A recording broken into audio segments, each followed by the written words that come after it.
Hello everyone, and welcome to the World Builders Archive. This is the first episode of the Workshop, a multi-part series where I'll be covering important components of world building to help those that are new to the art or those who find themselves stuck on a particular topic. In this first episode, I'll be focusing on what I consider to be the most important concepts and foundations to any new setting and how they can help you begin and or finish any project. In future episodes, I'll be delving into more complex topics to provide a structured order to follow if you so choose. Now let's get to the first foundation. So the first thing you'll want to do is ask yourself why.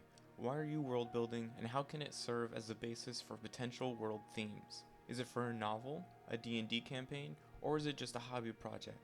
It's important to answer this question as it will help you set the scope and amount of work that needs to be done to fulfill each, as the level of world building needed for a standalone novel should only involve details that are necessary to the narrative, whereas a project done solely for the joy of it can be as expansive as you'd like. This can of course also apply to novels, but be wary of the infamous world builder syndrome, which many writers fall victim to, and involves more world building that takes time away from working on the central story itself. Next, once your goal and reason behind your world building are set, we can move on to concepting. I'd say this phase falls under one of two categories: general or specific concepts.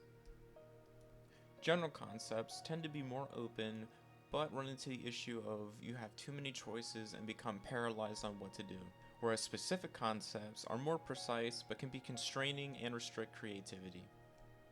If you're struggling to figure out which avenue to take, return to the first foundation and ask what is the scope of your goal.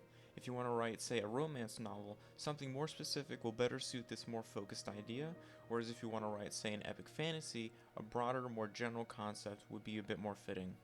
If it helps you, you could also think of each in terms of a puzzle. For specific concepts, like the romance novel I mentioned earlier, you can start with a central piece, that being you need at least two characters to have some sort of romantic dynamic, and you need to construct the puzzle around that central point to complete the narrative you're trying to tell. The general concept, however, starts as the outer rim of the puzzle that needs to be filled in with smaller, more detailed pieces such as geography, politics, and religion.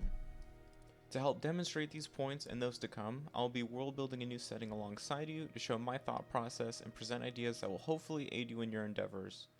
So to start, I'll ask myself why.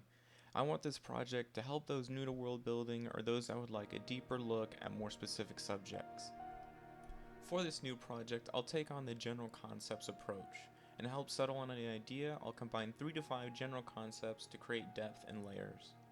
First, I'd like this setting to be Earth-like in nature, as this helps with the relatability of this new setting, and often as a world continues to deviate from Earth, the harder it is for your audience to follow all of its nuances. Next, I'd like this setting to have multiple intelligent species. The Earth-like nature combined with this fact allows the audience to more readily relate to the characters. Elves, dwarves, wolfkin, and other fantasy races like hobbits all have deeply human qualities that allow us to grow attached to them.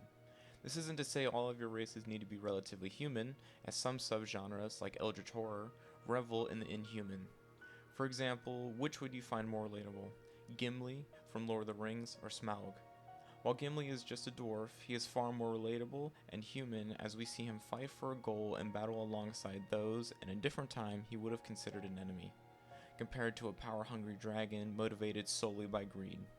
If you want your audience to connect with your characters on a deeper level and thus the world itself, it helps to have these new species have more human qualities. Additionally, with having multiple species present within the setting, I'd like to try and avoid the Planet of Hats trope, which reduces cultures and races to singular stereotypes, like how all elves in a lot of fantasy are considered beautiful creatures made of pure magic and none of them deviate from that. Avoiding this trope can help your world feel more diverse and varied. For the next concept, I'd like this setting to have a fantasy base to it, and which helps establish that the setting will explore the impossible and improbable. This gives you space to experiment and bend the rules and laws we are bound to in reality.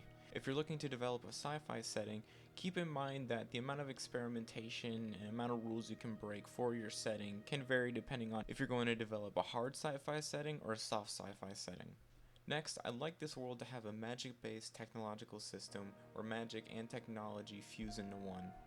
In a sense, I'd like magic to help fuel technological progression, much like Piltover from the Arcane series, where they rely on Hex Tech to help further develop their technological state and thrust their nation into the future. Lastly, I'd love to include an advanced precursor civilization within the world as an idea for a major feature. I think this could help add a bit of a sci-fi flair to the more swords and sorcery feeling fantasy base. You could do something similar, or you could have a history-defining event such as an arcane cataclysm or interdimensional invasion. You could have all three or none at all, and that's the beauty of world building. You get to make the decisions that affect the world itself.